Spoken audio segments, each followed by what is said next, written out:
The tabletop takeaway. Game mechanics on display. 3 designers share the stage. Pick a genre and we'll play. The tabletop takeaway. Welcome back to the Tabletop Takeaway. I'm Charlie McCarran, I'm Trevor Muller-Hagel. And I'm Ananda Gunratna. and we're continuing our series and talking about game design about semi-cooperative games with the game Nemesis. And we just played this game, and we're very curious to talk about it. I've been curious about semi-co-op games in general, personally, because I think they're one of the hardest design challenges. Oh, yeah. As a composer. As a composer. I'm a composer, so sometimes Charlie's coming off of a different event recently. Yeah. But yes, as game designer. So, Nemesis, quick overview if you haven't seen it. It's quite a big and involved game where players are trying to survive on a ship that's been infested by aliens. TM. Yeah, it's legally distinct from Alien, the movie. They are invaders, intruders. Intruders, yes. Yeah. But the cool thing about it, and the part that makes it semi-co-op, is that everyone has their own secret goals that might line up with the communal goals of just trying to survive. And in fact, you do have to survive to win the game. But you get dealt 2 cards, and one has your corporate goals, which is kind of like more of a tradery kind of role. Often they say something player 1 must not survive. You can't kill them necessarily because there's no rules for that. But I mean, mine was just do some research on the aliens. So okay. Some are more friendly. Some I never said mine was to kill Ananda. But I gave it up. I didn't do that one. Yeah, Thank you. Yeah. I did have player 1 must die, which was Trevor, which we'll get to. But basically, so you have that corporate goal, and then you have, I'm forgetting the name of them. Personal goal. That's more like you're trying to maybe get the ship to Earth, or maybe Mine was explore all the rooms and send a signal. Sure, yeah. And mine was collect items, have at least 7 items, and then escape in an escape pod, specifically. Sure, yeah. Yeah, so there's like all these thematic things that can happen. Like you can launch in the escape pod. You also have different places you can move throughout the ship. So the shipboard has a bunch of different rooms which are randomized. And you go there and flip it over and find out what room it was. But there's also a few set places like the engine rooms. There's 3 different engines that might be broken, and you have to go check on them. There's also the navigation area where you can change the course of the ship secretly. Or check the course of the ship. Or check other people's work to make sure they're not sending you to Mars, which apparently might be one of the goals. Yeah. So this all is happening. Meanwhile, there's aliens popping up all over the place. Pretty much every time you move, you create some noise tokens around your space. And that means it's going to be more likely that aliens will appear the next time you move by that noise. And there's a lot of other things. There's the main gameplay is card play. So each action you take, you play a card or maybe 2 cards if they're stronger actions. The game is a little on the long side for sure. Especially when you're learning. There's a lot to learn, a lot to set up. A lot to learn. But there's so much theme packed into it. Oh, yeah. That I think that really carries it through with that long of a time. Yeah. But yeah, curious initial thoughts or things you guys want to share about the game? I really, really did enjoy that tie-in with the theme. It really felt like it was taking me through this ship, and Ananda first went off for the control console, and like he's going there really quick. I don't know if I can trust that. And then also one of my objectives was to make sure he died. So I went with him just to kind of pursue both of those things at the same time. And then I got slimed by going in a slime room. I don't remember what it was exactly. Yeah. To be fair, I was being pretty shady and I kept was. laughing. Yeah, you looked really suspicious. Yeah. But I think it's just that kind of game where you're just like excited about the possibilities of your goals. Well, and just one movement, and suddenly, you roll the danger side of the die, and every corridor next to you is now dangerous. Mm-hmm. And so if you move to any adjacent place, you could trigger an alien or, an intruder. And one thing I didn't mention about the goal cards, so you at the beginning you have all the possibilities of both goals, but as soon as the first alien pops up, you have to decide which goal to throw away and which one you're going to aim for. And some of these goal cards do have multiple goals on them. So, for example, the one goal I didn't pick, it seemed very hard, was to destroy the mother alien. The queen. The queen. Oh. Or destroy the ship. So I could have set off the self-destruct.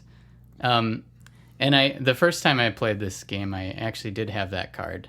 And so I remember it being pretty hard. And so this time I tried the player one must die just to test it out. I didn't necessarily want to be... Did that one have or be the sole survivor as a second one? Yeah, so in case you are player one, yeah, then it just means you have to survive. Right. You have to kill everyone else. You have to kill everyone. Various ways to do that. You could open the airlock or just like set them on not fire. Help them. Yeah, set them on fire. Not help them when an alien's in the same room. You can't directly attack them. Right. So. You can't just. Yeah, there's no combat shoot mechanics between each other, which is. You need plausible deniability. I think that's brilliant, honestly. Oh, yeah. Like, definitely. To try to make something happen that you have no real direct control over. Yeah. Awesome. I felt pretty sneaky and clever as I was trying to figure out how do I destroy Trevor. Well, and afterwards he told me just one or two moves away from killing me. Yeah.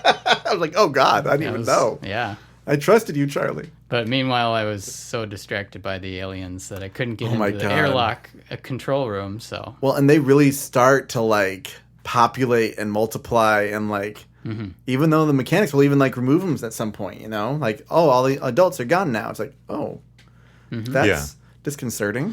The mechanics for adding and removing aliens, I really liked. You have a bag of tokens with different types of aliens, so like larvae or adults or the creepers. Queen, or the creepers. And at certain points, you draw a token out of the bag to determine what alien appears. But when the alien's then on the board and the token goes back in the bag when the alien leaves through the ventilation or whatever. But the other interesting thing is there's, I forget what it was called, escalation or something. Each round you draw one of the tokens from the bag, and if it's an adult, it just appears on the board. But if it is... that was roll noise dice. We all roll sorry, noise dice. No, you're right. You're right. If it could cause a lot of adults to spring up suddenly. Yeah. But if it's like a larva or something, you put a larger alien back in the bag, so it's sort of simulating them growing up. Mm-hmm. Yeah. Which I think is pretty cool. You're slowly upgrading the contents of the bag by removing one thing and adding another. And if the queen is drawn, you add more eggs to the nest. Yeah. Yeah. But if it's drawn when you roll the noise tokens, then you encounter the queen. And that kind of dichotomy there. It's we kind of don't mind the queen sometimes, and we only got it when it was from the bag to determine growth. Yeah. Yeah.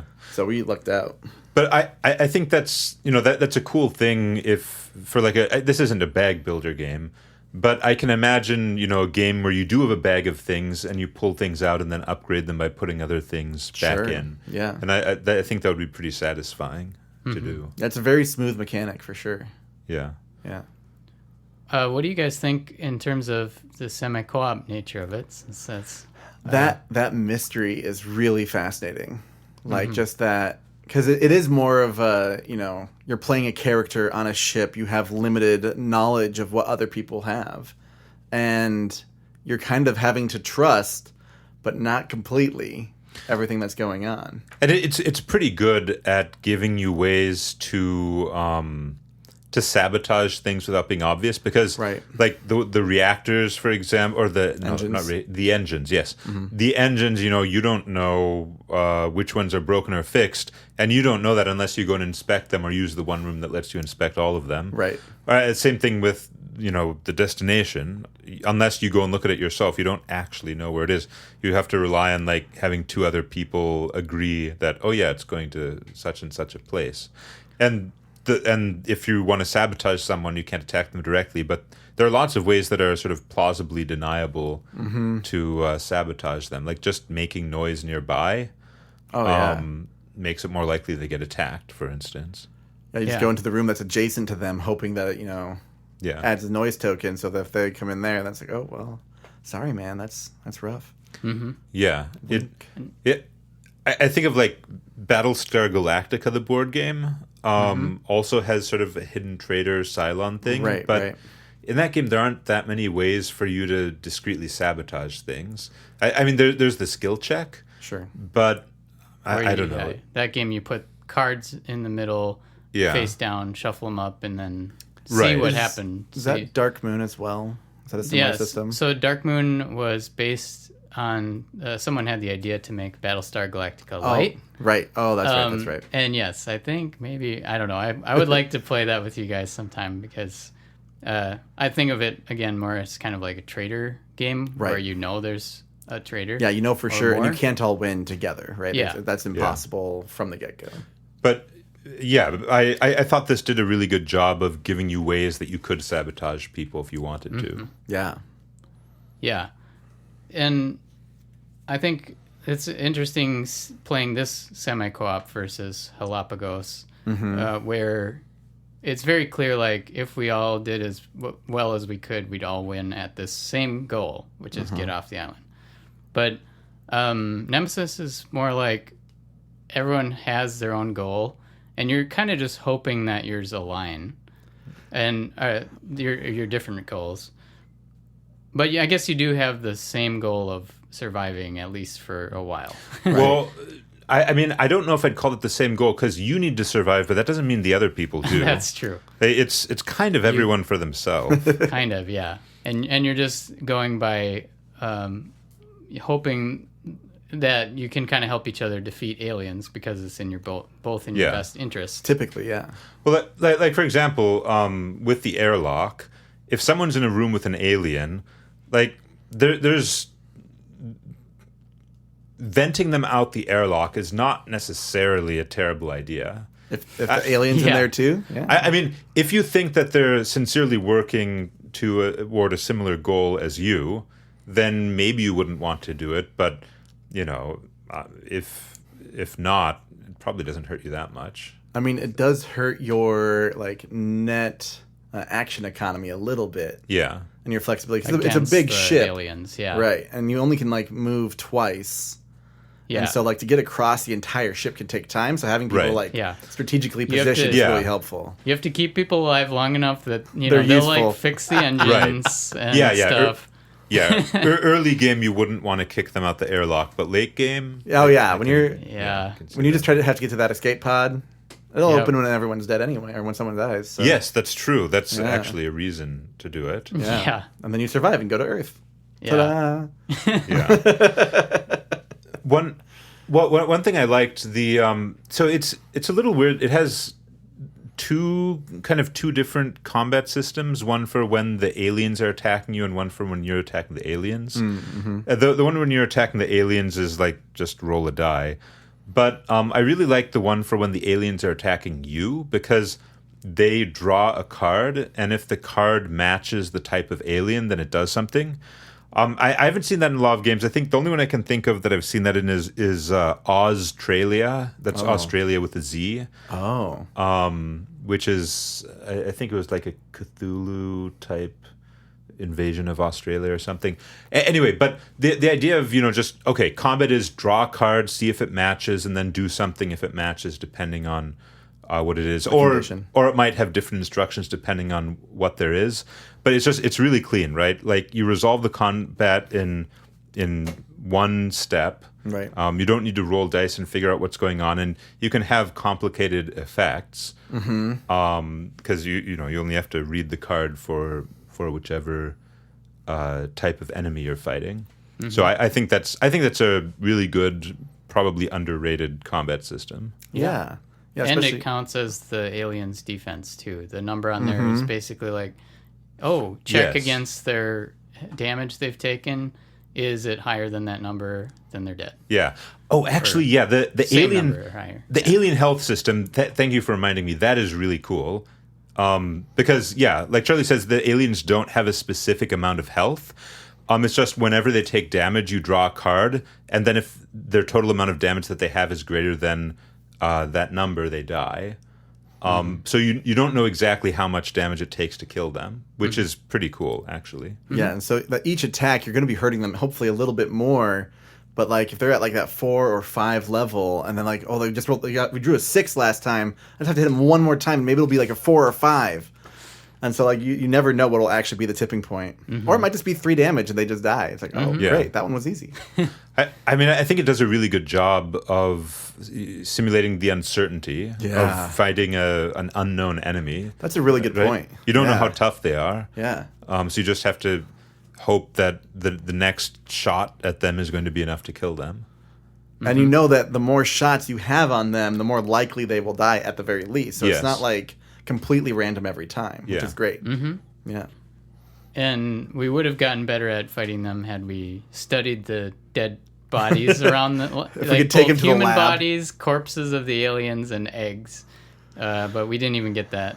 Well, I got infected and Far, spent most yeah. of the game trying to get to the surgery room. What is it? The surgery room, Yeah. I think, Yep. or emergency room. And I had gotten there, and yeah. I suddenly died for some reason. Yeah, some reason. I guess we should talk about that.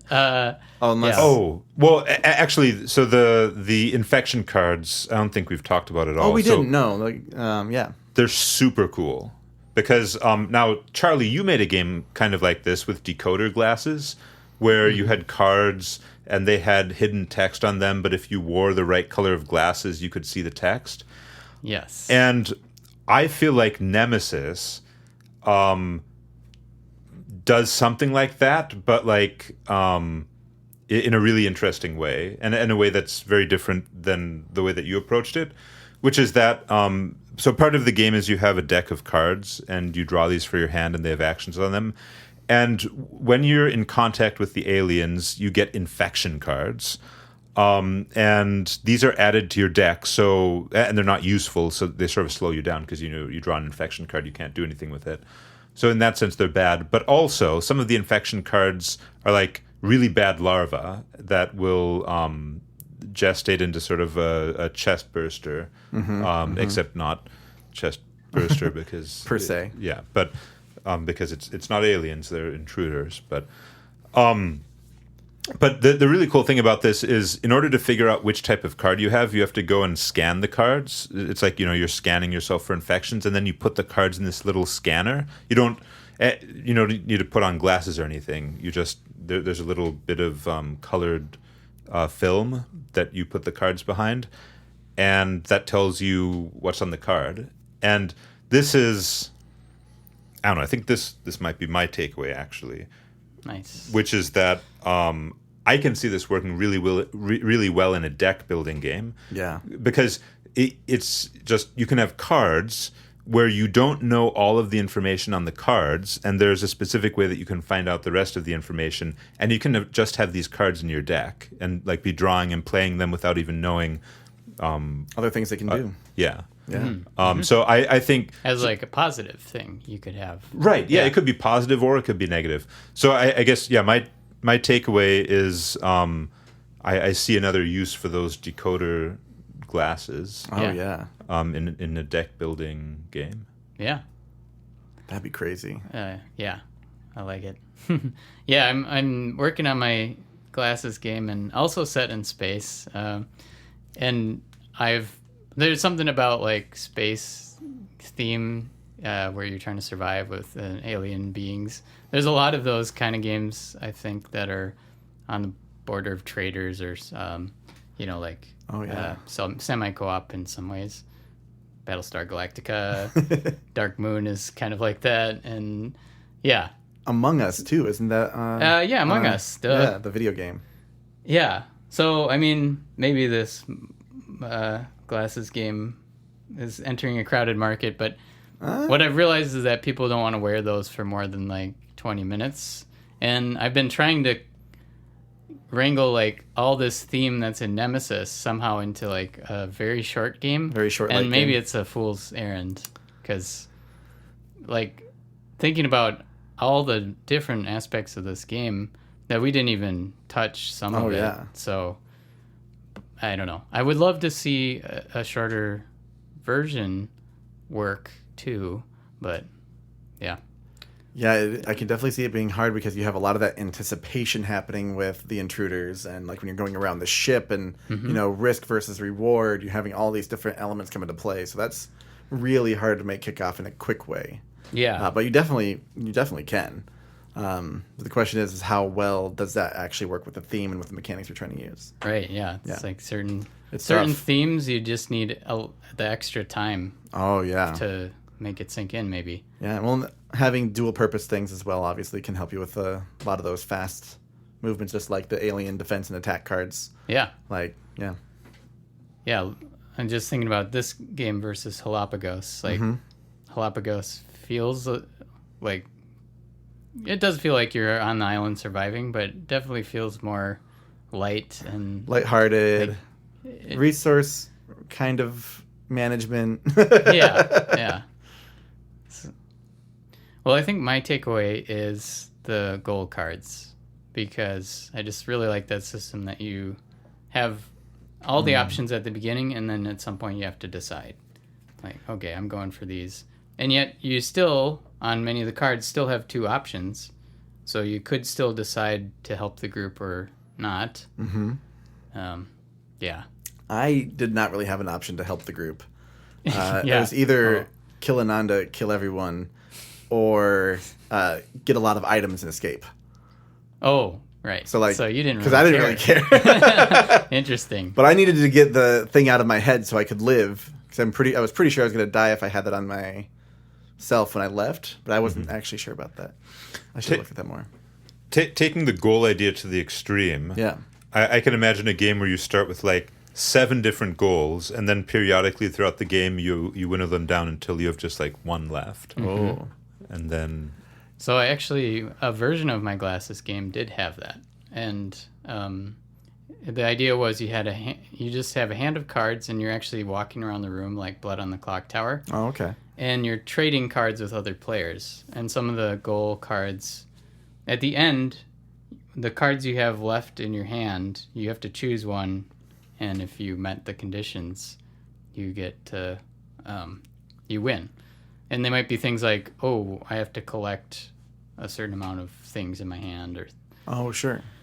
And it was kind of fun, chaos, but I learned that if people didn't understand what all the cards were, they had a hard time making decisions. Yeah. Yeah. Yeah. But I do still really like that idea of all these goals possible. Now, it's been a few years. Ticket to Ride.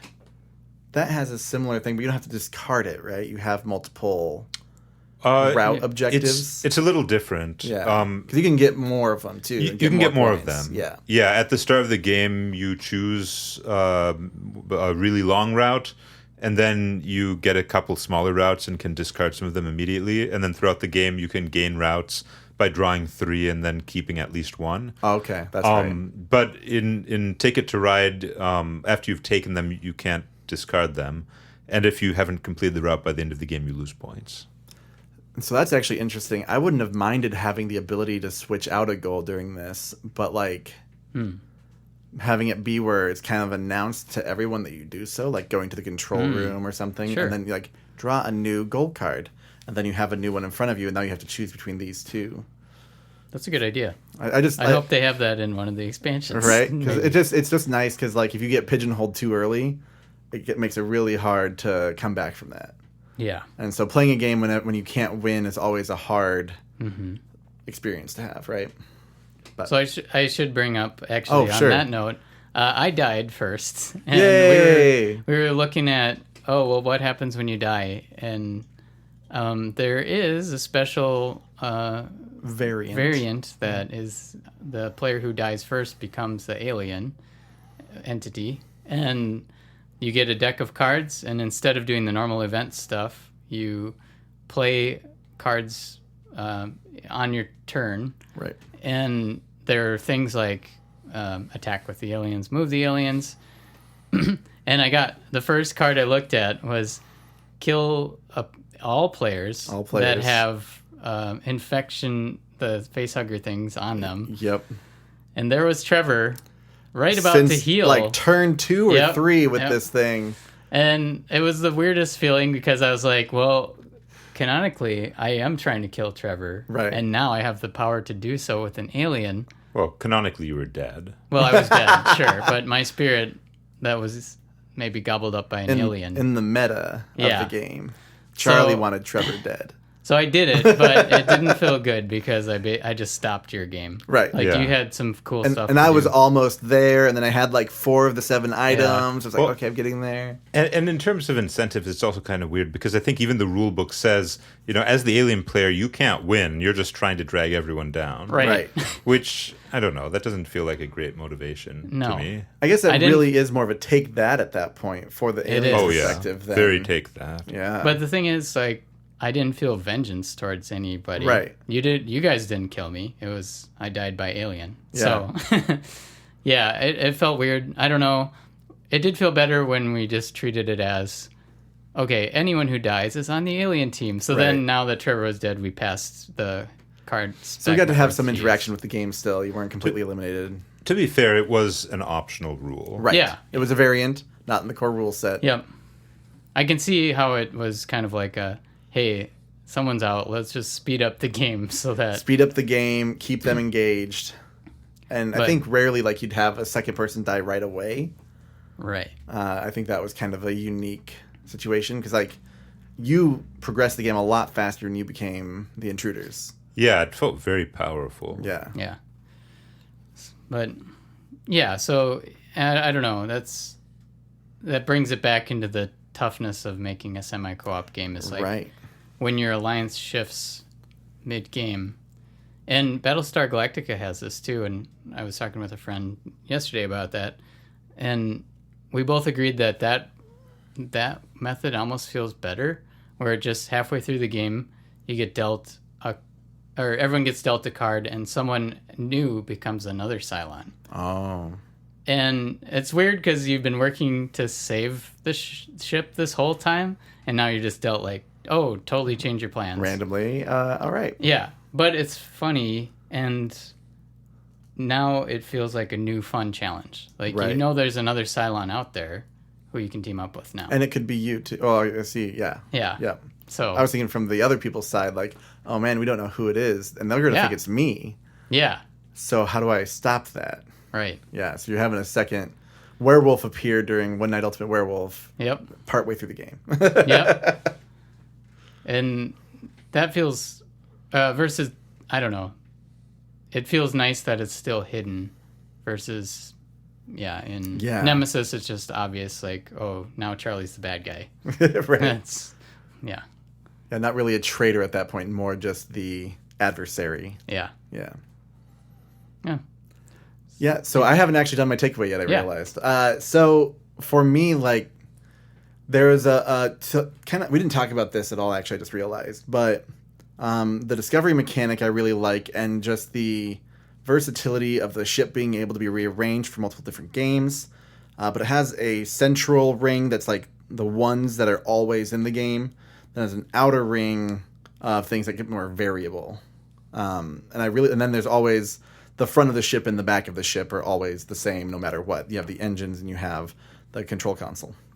I really liked that when you would go exploring, it would do 2 things. It would flip over a little token that would influence the tile that you flipped over in the room. So you'd get a random effect happen to you, and then you'd also see how many items are in the room to be looted. And each room, there's, I think, 3 different types of items you can find. And it just made it for a very dynamic kind of space, especially with my goal personally at the time, because I wanted stuff. And so I wanted to know what was in the rooms, what kind of stuff was in the rooms. And yeah, so you'd flip that first token over, and you'd see like maybe 2 and slime, which I think is exactly what happened to me in my first room I went into. I was like, oh, weird. Okay, now I'm slimed until I find the showers. The shower should be here somewhere. It turns out there were no showers on this ship, because that was a tier 2 room.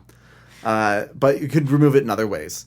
And so I was like spending a lot of time like trying to find it, and it just made it really interesting how it changed my behavior as a player. And so I just love that kind of little just twist on it, where it's like the token and the tile, you don't know what either are going to be, but they're both going to have an impact on how you behave. Mm-hmm. It's like, oh, that's really neat. Yeah. And I liked the component thing about each room is an octagon, I think, and hexagon, octagon, or hexagon. I think it was a hexagon. Hexagon. I'm pretty sure it was a hexagon. Yeah. Right. Whatever it was. An agon. You rotate it to show how many searches are left in the room. They're just number 1, 2, 3, 4 around the outside, and yeah, it's not like the most elegant solution, but it's better than. But it's really clear. Maybe having like a bunch of cubes that you put out. Yeah. On right. And then especially when you have these large alien minis coming onto the board sporadically, you never lose how many items are in this room. Mm-hmm. Yeah, it's an efficient use of components. Yeah, which I'm always a fan of good like double use or triple use things that like really draw you into the game too. Mm-hmm. Yeah. Cool. Well, thanks for diving into Nemesis, you guys. And, yeah. Tune in next time for our bonus wrap-up episode on semi-co-op games. Hey, thanks for listening to The Tabletop Takeaway. This podcast is made possible by listeners like you. So please tell your friends and visit our website at thetabletoptakeaway.com, where you can suggest games and mechanics for us to cover next on the show.